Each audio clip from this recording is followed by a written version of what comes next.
Hello friends, welcome to my YouTube channel space Gyan matter. आज के video में आप जानने वाले हैं कि जेट इंजन और रॉकेट इंजन में क्या अंतर होती है। जेट इंजन और रॉकेट इंजन आखिर काम कैसे करते हैं।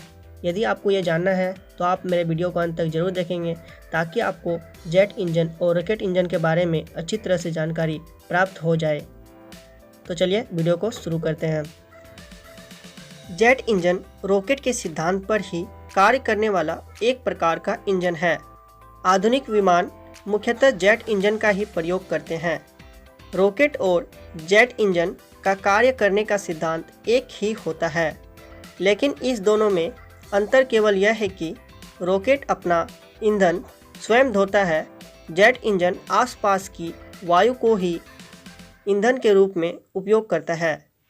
इसीलिए जेट इंजन पृथ्वी के वातावरण से बाहर, जहां वायु नहीं होता है, काम नहीं कर सकते। अंग्रेजी में इन्हें एयर ब्रीथिंग इंजन कहा जाता है, जिसका शाब्दिक अर्थ वायु में सांस लेने वाले इंजन होता है।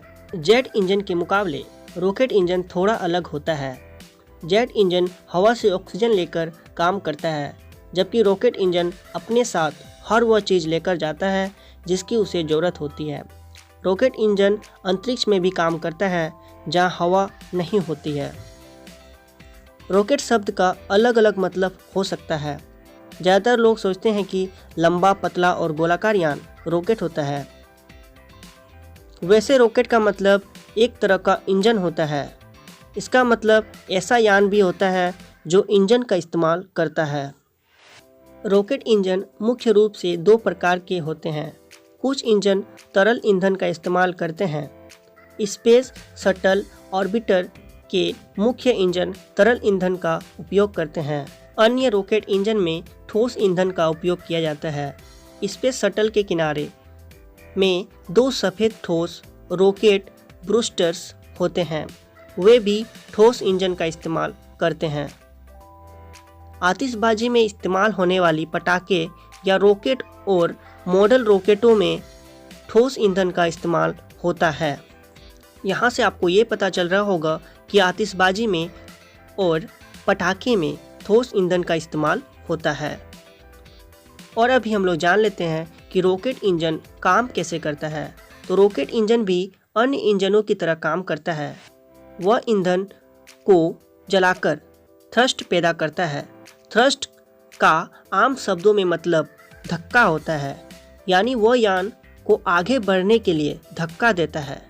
ज़्यादातर रॉकेट ईंधन को गर्म गैस में बदल देता है। इंजन इस गैस को पीछे की ओर छोड़ता है, जिससे रॉकेट आगे की ओर बढ़ता है। अंतरिक्ष में कुछ ऐसी नहीं होता है जिसे धक्का देकर इंजन आगे बढ़े। ऐसे में यह सवाल उठता है कि फिर रॉकेट आगे कैसे बढ़ता है। रॉकेट न्यूटन के गति के तीसरे नियम का आधार पर काम करता है। इस नियम के मुताबिक हर क्रिया की बराबर और विपरीत दिशा में प्रतिक्रिया होती है। रॉकेट का इंजन गैस को बाहर की ओर धक्का देता है।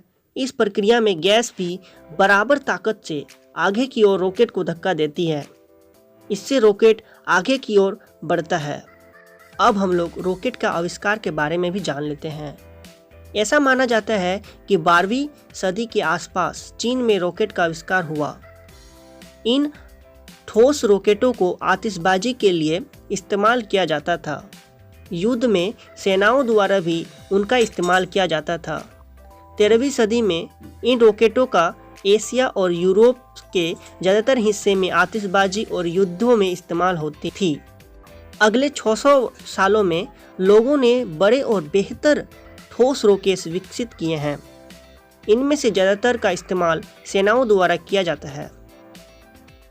फ्रेंड्स, मैं उम्मीद करता हूँ कि आपको जेट इंजन और रॉकेट इंजन के बारे में अच्छी तरह से समझ में आई है। आपको यह वीडियो कैसा लगा आप हमें कमेंट बॉक्स में ज़रूर बताएं और मेरे चैनल को सब्सक्राइब कर लें ताकि आप ऐसे ही वीडियो देखते रहें। Thanks for watching this video.